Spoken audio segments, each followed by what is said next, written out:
અહેમદાબાદ મિત્ર ન્યૂઝની ટોપ 10 ખબરોમાં આપનું હાર્દિક સ્વાગત છે. ફ્લાવર શોમાં હવે પ્રી વેડિંગ શૂટ પણ થશે. સાબરમતી રિવરફ્રન્ટ પર યોજવામાં આવેલો ફ્લાવર શો 3 જાન્યુઆરીના રોજ મુખ્યમંત્રીએ ખુલ્લો મૂક્યો હતો, જેની 7 જાન્યુઆરી સુધીમાં આશરે લાખો લોકો મુલાકાત લઈ ચૂક્યા છે. ફ્લાવર શોને મળતા અદ્ભુત પ્રતિસાદને ધ્યાને રાખી 2 દિવસ માટે લંબાવવાનો નિર્ણય કરવામાં આવ્યો છે, જેની સાથે જ 23 અને 24 જાન્યુઆરી એમ 2 દિવસ ફ્લાવર શોમાં પ્રી વેડિંગ શૂટ કરાવી શકાશે. પ્રી વેડિંગ શૂટિંગ માટે સવારે 7 થી 8 કલાક સુધીનો સ્લોટ આપવામાં આવશે, જેનો ચાર્જ રહેશે ₹25,000.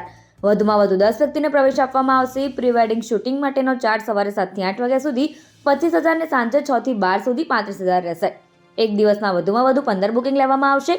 વેબ સિરીઝ તેમજ મૂવી એડવર્ટાઇઝમેન્ટના શૂટિંગ માટેનો સમય 6 થી રાત્રે 12 વાગ્યા સુધીનો રહેશે, જેનો ચાર્જ 1 લાખ નક્કી કરવામાં આવ્યો છે. વધુમાં વધુ 25 લોકોને પ્રવેશ આપવામાં આવશે. વેબ સિરીઝ તેમજ મૂવી એડવર્ટાઇઝમેન્ટના શૂટિંગ માટે 3 કલાકનો સ્લોટ અને પ્રતિદિન વધુમાં વધુ 5 બુકિંગ લેવામાં આવશે.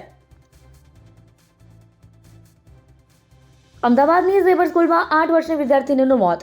થલતેજમાં આવેલી જાણીતી ઝેબર સ્કૂલમાં ગાર્ગી રાણપરા નામની 8 વર્ષની બાળકીનું મોત થયું છે. સવારે 8 વાગે સીડી ચડીને આવી રહી હતી ત્યારે છાતીમાં દુખાવો થયો, જેથી તે લોબીની ચેર પર બેસી ગઈ. થોડી ક્ષણમાં ઢળી પડી. ત્યારબાદ વિદ્યાર્થીનીને ઝાયડસ હોસ્પિટલમાં ખસેડવામાં આવી, જોકે હોસ્પિટલે વિદ્યાર્થીને મૃત જાહેર કરી કાર્ડિયાક એરેસ્ટ હોવાનું પ્રાથમિક તારણ સામે આવ્યું છે.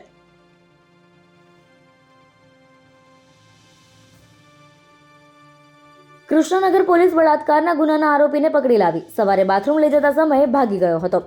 કૃષ્ણનગર વિસ્તારમાં સવારે બળાત્કારનો આરોપી પોલીસને ચકમો આપી ફરાર થઈ ગયો હતો. આ સમગ્ર મામલે હાલ તો સ્થાનિક પોલીસ અને અલગ અલગ એજન્સી આરોપીને પકડવા માટે પ્રયાસ કરી રહી હતી. સવારે બાથરૂમ લઈ જતા સમયે આરોપી હાજર પોલીસ કર્મચારીને ચકમો આપી ભાગી ગયો હતો. સમગ્ર હાલ પોલીસ ગુનો નોંધીને આરોપીને પકડવા માટે પ્રયાસ હાથ ધરે છે, જ્યારે જવાબદાર પોલીસ કર્મચારીઓ સામે પગલાં ભરાય તેવી શક્યતાઓ છે. કૃષ્ણનગર પોલીસ બળાત્કારના ગુનાના આરોપીને પકડી લાવી છે.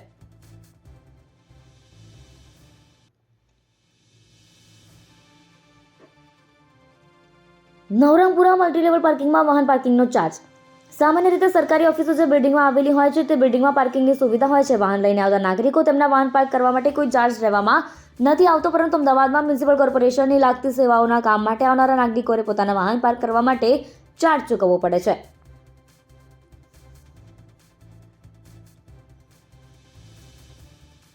ઓઢવમાં યુવકને અચાનક વાઈ આવતા CPR આપી જીવ બચાવવામાં આવ્યો.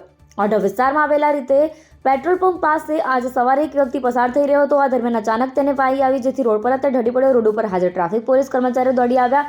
108 ઇમરજન્સીને જાણ કરવામાં આવી. યુવકને વાઈ આવ્યો હોવાથી તાત્કાલિક તેને CPR આપવામાં આવ્યું.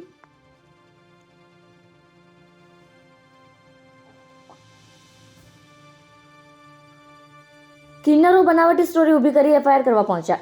કિન્નરો એક મહિલાની છેડતી થઈ હોવાની ફરિયાદ લઈને વિજલપુર પોલીસ સ્ટેશન પહોંચ્યા હતા. કિન્નરોની રજૂઆતમાં પોલીસે કોઈ તથ્ય ન લાગતા અંતે ફરિયાદ ના લેવાનો ઇનકાર કર્યો. ફરિયાદ નહીં લેતા પોલીસ સ્ટેશનમાં કિન્નરોએ ધમાલ મચાવી હતી. પોલીસ સ્ટેશનમાં તોફાન મચાવીને પથ્થરમારો કર્યો હતો, તેમજ સરકારી પ્રોપર્ટીને નુકસાન થયું હતું.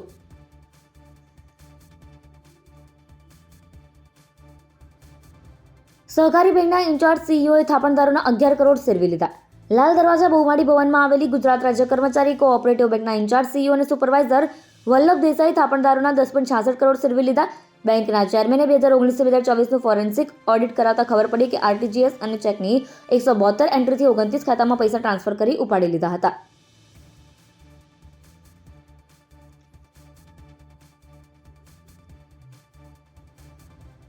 MS યુનિવર્સિટીના VCનું રાજીનામું સરકારે સ્વીકાર્યું.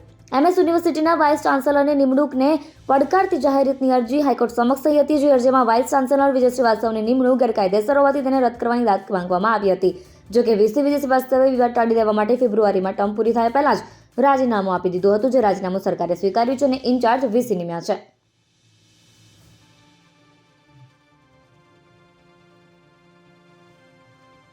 ઉત્તરાયણ પર વધી શકે છે પતંગ દોરીને ધાબેથી પડવાના કિસ્સા. ઉત્તરાયણના તહેવાર દરમિયાન વાહન અકસ્માત અને પતંગની દોરીને કારણે ગળામાં ઈજા, ધાબા પરથી પડવાના તેમજ મારામારીના બનાવો બનતા હોય છે. અકસ્માતની ઘટનાઓ તહેવાર દરમિયાન વધતી હોવાના પગલે 108 ઇમરજન્સી સેવા સતત કાર્યરત હોય છે. ચાલુ વર્ષે ઉત્તરાયણના તહેવારને લઈને ઇમરજન્સી સેવાને પહોંચી વળવા માટે 108 ઇમરજન્સી સજ્જ છે.